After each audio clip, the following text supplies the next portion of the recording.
ትንቢተ አሞጽ ምዕራፍ 5 የእስራኤል ቤት ሆይ በእናንተ ላይ ለሙሾ የማነሳውን ይህን ቃል ስሙ። የእስራኤል ድንግል ወደቀች፣ ከእንግዲህም ወዲህ አትነሳም። በምድሯ ላይ ተጣለች፣ የሚያነሳትም የለም።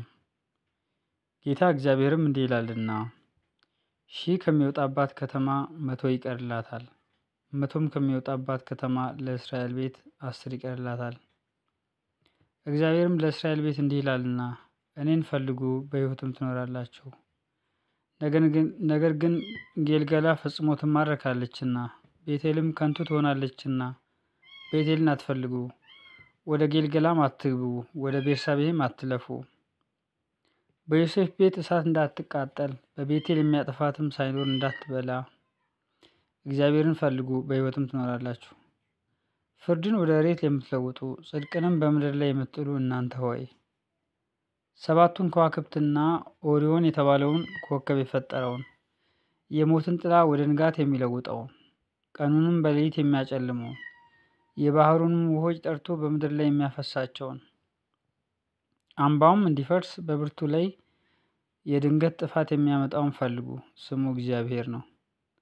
በበሩ አደባባይ የሚገስጸውን ጠሉ፣ እውነትም የሚናገረውን ተጸየፉ። ድሃውንም ደብድባችኋልና የስንዴውንም ቀረጥ ከእርሱ ወስዳችኋልና ከጠረበ ድንጋይ ቤቶችን ሰርታችኋል፣ ነገር ግን አትቀመጡባቸውም። ያማሩ የወይን ቦታዎች ተክላችኋል፣ ነገር ግን ከወይን ጠጃቸው አትጠጡም።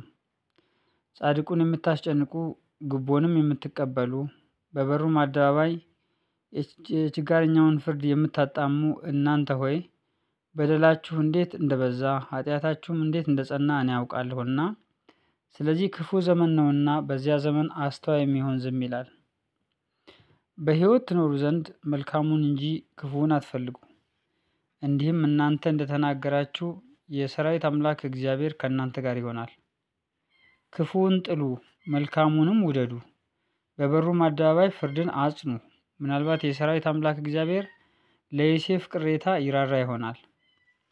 ስለዚህ ጌታ የሰራዊት አምላክ እግዚአብሔር እንዲህ ይላል፣ በየአደባባይ ሁሉ ላይ ዋይታ ይሆናል፣ በየመንገዱም ሁሉ ላይ ወዮ ወዮ ይባላል።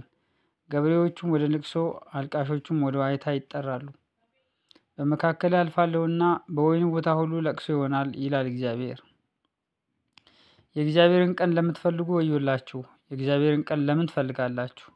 ጨለማ ነው እንጂ ብርሃን አይደለም። ከአንበሳ ፊት እንደሸሸ ድብም እንዳገኘው ሰው ወይም ወደ ቤት ገብቶ እጁን በግድግዳ ላይ እንዳስደገፈና እባብ እንደነደፈው ሰው ነው። የእግዚአብሔር ቀን ብርሃን ሳይሆን ጨለማ አይደለምን?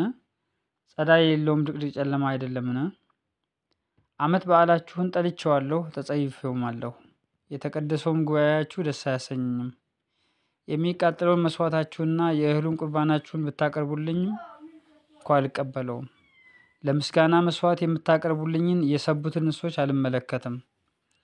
የዝማሬህንም ጩኸት ከእኔ ዘንድ አርቅ፣ የመሰንቆህንም ዜማ አላደምጥም። ነገር ግን ፍርድ እንደ ውሃ ጽድቅም እንደማይደርቅ ፈሳሽ ይፍሰስ። የእስራኤል ቤት ሆይ በውኑ በምድረ በዳ 40 ዓመት ሙሉ መስዋዕትንና ቁርባንን አቅርባችሁልኛልን? ለራሳችሁም የሰራችኋቸውን ምስሎች የሞሎክን ድንኳንና የአምላካችሁን የሬፋን ኮከብ አነሳችሁ። ስለዚህ ከደማስቆ ወደዚያ አስማርካችኋለሁ ይላል ስሙ የሰራዊት አምላክ የተባለ እግዚአብሔር።